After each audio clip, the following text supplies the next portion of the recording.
أعوذ بالله من الشيطان الرجيم.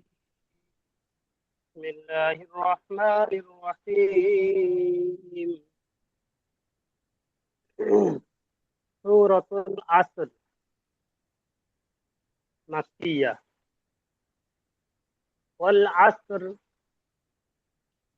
إن الإنسان لفي خسر إلا الذين آمنوا وعملوا الصالحات وتواصوا بالحق وتواصوا بالصبر.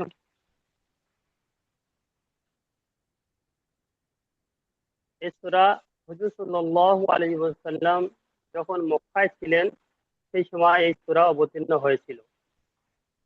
হুজুর সাল্লাল্লাহু আলাইহি ওয়াসাল্লাম কে আল্লাহ রাব্বুল আলামিন এই সূরার মাধ্যমে পুরো উম্মতদেরকে কিছু নসিহত করছেন এবং কিছু জিনিস থেকে রুখে আসছেন। আল্লাহ তাআলা যেটা বলেন সেটা কেউ রদ করতে পারে না, বা তার অবিশ্বাস বা সেটা হবে না এমন কিছু নয়। আল্লাহ তাআলা তা সত্ত্বেও আসর আসরের কসম খেয়ে আল্লাহ তাআলা বলছেন ওয়াল আসর। এই ওয়াও এর মানে কসম খেয়ে বলছেন আল্লাহ তাআলা। আল্লাহ তাআলা আসরের সময়ের কসম খাচ্ছেন। কসম খেয়ে কি বলছেন? কোনো জিনিস আমাদের কাছে কোনো হয়তো কেউ বিশ্বাস করছে না, তখন আমরা কসম খেয়ে সেই জিনিসটা কি আরো পাকাপোক্ত করি। ওই রকম আল্লাহ রাব্বুল আলামিনের কাছে যেটা বলবেন তো সেটাই হবে। তা সত্ত্বেও আরো সেটা মজবুত করার জন্য, আরো সেটা আরো সেটা দৃষ্টি গোচর করার জন্য, মানুষের দিকে আকৃষ্ট করার জন্য আল্লাহ তাআলা কসম খেয়ে বলছেন ওয়াল আসর। আসরের কসম খেয়ে বলছেন, সময়ের কসম। ইন্নাল ইনসানা লাফি খুসর। ইন্না মানে অবশ্যই, ইনসানা লাফি খুসর অবশ্যই মানুষ ক্ষতিগ্রস্তের মধ্যে। ইনসান মানে সমস্ত মানুষের দিকে লক্ষ্য করে বলছেন অবশ্যই প্রত্যেকটা মানুষ ক্ষতিগ্রস্তের মধ্যে। কি ক্ষতিগ্রস্তের মধ্যে? যে মানুষ যে গুনাহ করছে, যে গুনার দিকে অগ্রসর হচ্ছে, বা যে সমস্ত কর্মকাজ করছে, সে প্রত্যেকটা মানুষ ক্ষতিগ্রস্তের মধ্যে। ইন্নাল ইনসানা লাফি খুসর, খাসারার মধ্যে আছে মানুষ।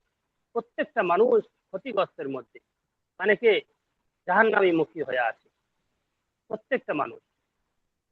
তারপরে আল্লাহ তাআলা চারটি গুণ বর্ণনা করেছেন, যে এই যে মানুষের ভিতরে এই চারটি গুণ অবশিষ্ট থাকবে সে মানুষ কখনো ক্ষতিগ্রস্তের মধ্যে হবে না, কখনো লোকসানের মধ্যে হবে না, কখনো খসরার মধ্যে হবে না।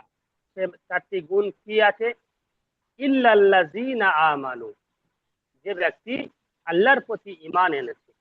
ইল্লাল্লাযীনা, ওই সমস্ত ব্যক্তি ক্ষতিগ্রস্তের মধ্যে হবে না, ওই সমস্ত ব্যক্তি খসরার মধ্যে হবে না, ওই সমস্ত ব্যক্তি নোকসানের মধ্যে হবে না। তারা যারা আমানু, যারা ঈমান এনেছে, আল্লাহর প্রতি ঈমান এনেছেন, আল্লাহ রসুলের প্রতি ঈমান এনেছেন, আল্লাহর যে পাঠানো কিতাবের প্রতি ঈমান এনেছেন, এবং আল্লাহর ফেরেশতার প্রতি ঈমান এনেছেন, আখিরাত এবং কিয়ামতের উপরে যে ঈমান এনেছেন, মৃত্যু যে ধ্রুবা সত্য তার প্রতি যে ঈমান এনেছেন যে এরা সত্য, এই সমস্ত জিনিসের প্রতি যারা ঈমান এনেছেন তারা কখনো ক্ষতিগ্রস্তের মধ্যে হবে না। যাদের মধ্যে এই গুণটা আছে, যাদের মধ্যে এই সিফাতটা আছে, তারা কখনো ক্ষতিগ্রস্তের মধ্যে হবে না। তারা যারা ঈমান এনেছে আল্লাহর উপর, আল্লাহ রসুলের উপর, আল্লাহর কিতাবের উপরে, তারা ক্ষতিগ্রস্তের মধ্যে হবে না। তারপরে আরেকটা গুণ কি বলছেন? ইল্লাল্লাযীনা আমানু ওয়া আমিলুস সালিহাত, এবং তারা নেক কাজ করবে, নেক আমল করবে। ওয়া আমিলুস সালিহাত, তারা নেক আমল করবে এবং নেক কাজ করবে। আল্লাহ যেটা সৎ কাজে আদেশ করবে সেই সৎ কাজের দিকে তারা ধাবিত হবে। আল্লাহ যে হুকুম করেছেন সেই হুকুমের তামিল করবেন, সেই হুকুম পালন করবেন। রাসূলুল্লাহ সাল্লাল্লাহু আলাইহি ওয়াসাল্লাম যে সমস্ত কাজ করার আদেশ করেছেন সেই সমস্ত কাজ করবেন এবং আল্লাহ রাব্বুল আলামিন কোরআনের মধ্যে যে সমস্ত আদেশ করেছেন সেই সমস্ত আদেশ করবেন। তো ঈমান আনা এবং নেক আমল করা, যদি এই দুটো গুণ তাদের মধ্যে থাকে তাহলে তারা ক্ষতিগ্রস্তের মধ্যে হবে না।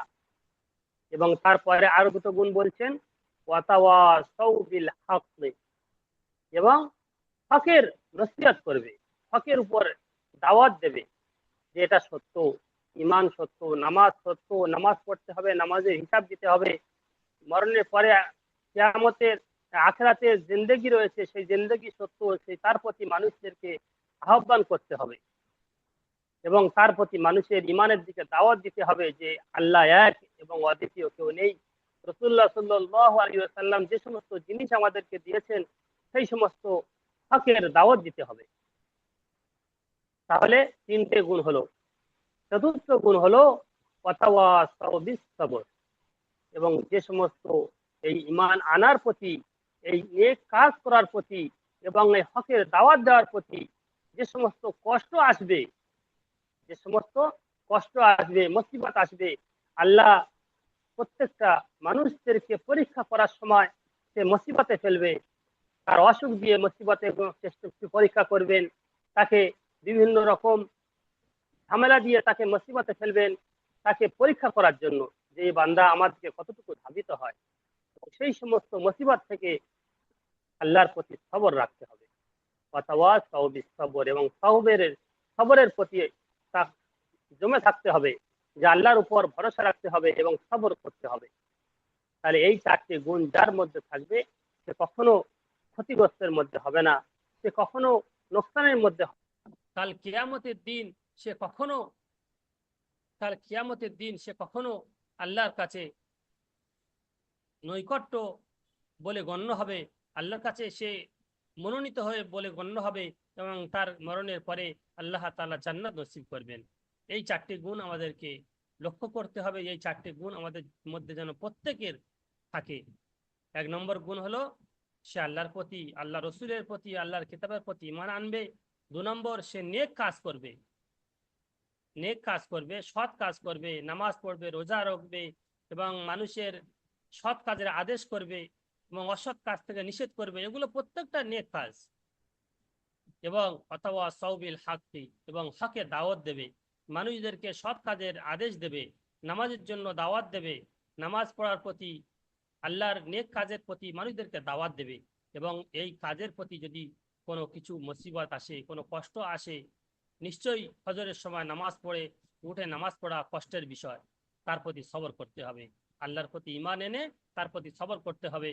মানুষের উপার্জন পয়সা যাকাত, তার থেকে টাকা নিয়ে গরিবদের দিতে হবে। আমার নিজের উপার্জনের পয়সা টাকা তার থেকে বের করে আল্লাহর হুকুম যে জাকাত বের করে মানুষের জাকাত দিতে হবে, তার প্রতি আমাকে কষ্ট হবে, তার প্রতি সবর করতে হবে। যে নেক আমল করার প্রতি হয়তো অনেক সময় এমন পরিস্থিতি হয়ে দাঁড়াবে যে নেক কাজ করলে কিন্তু অনেক পেরেশানি সামনে আসবে, সে পেরেশানি থেকে আল্লাহর প্রতি সবর করতে হবে এবং আল্লাহর কাছে সাহায্য চাইতে হবে। তো এই চারটি গুণ যার ভিতরে থাকবে, আল্লাহ রাব্বুল আলামিন তাকে কখনো নোকসানের মধ্যে হবে না, সে দুনিয়াতে নোকসানের মধ্যে হবে না এবং দুনিয়ার মধ্যে ক্ষতিগ্রস্তের মধ্যে হবে না এবং আখিরাতের মধ্যেও সে ক্ষতিগ্রস্তের মধ্যে হবে না। তাই আল্লাহ রাব্বুল আলামিন এই আমাদেরকে নসিহত করছেন এই কোরআনের মাধ্যমে এবং রাসূল সাল্লাল্লাহু আলাইহি ওয়াসাল্লামের মাধ্যমে আমাদেরকে জানিয়ে দিচ্ছেন যে আপনি সমস্ত উম্মতবাসীদেরকে জানিয়ে দেন এবং এই কোরআনের প্রতি যদি আমল করেন তো আল্লাহ রাব্বুল আলামিন আমাদের দুনিয়া এবং আখিরাতে জিন্দেগি কামিয়াবি করবেন। এই ছোট্ট সূরা, কিন্তু এই সূরার মধ্যে আল্লাহ রাব্বুল আলামিন পুরো জিন্দেগির, পুরো জীবনের সমস্ত কিছু তুলে ধরেছেন। 3টে আয়াত এই সূরার মধ্যে রয়েছে। এই 3টে আয়াতের মধ্যে 4টে গুণ বর্ণনা করেছেন। এই 4টে গুণের মধ্যে যদি আমরা প্রত্যেকটা গুণের সঙ্গে সংযোগ রয়েছে, আমাদের জন্ম থেকে মৃত্যু পর্যন্ত যদি এই 4টে গুণের প্রতি লক্ষ্য করে যদি আমাদের জীবন অতিবাহিত করি তো ইনশাআল্লাহ আল্লাহ রাব্বুল আলামিন দুনিয়াতে কামিয়াবি করবেন এবং আমাদেরকে আখিরাতেও কামিয়াবি করবেন, এবং মরণের পরে আবাদান আবাদান জিন্দেগি যে আল্লাহ রাব্বুল আলামিন ওয়াদা করে রেখেছেন জান্নাতের, সেই জান্নাত আমাদেরকে দান করবেন। তাই আল্লাহ রাব্বুল আলামিন আমাদের প্রত্যেককে এই কোরআনের প্রতি, কোরআনের হুকুমের প্রতি আমাদের জীবনকে অতিবাহিত করার তৌফিক দান করুন। আমিন।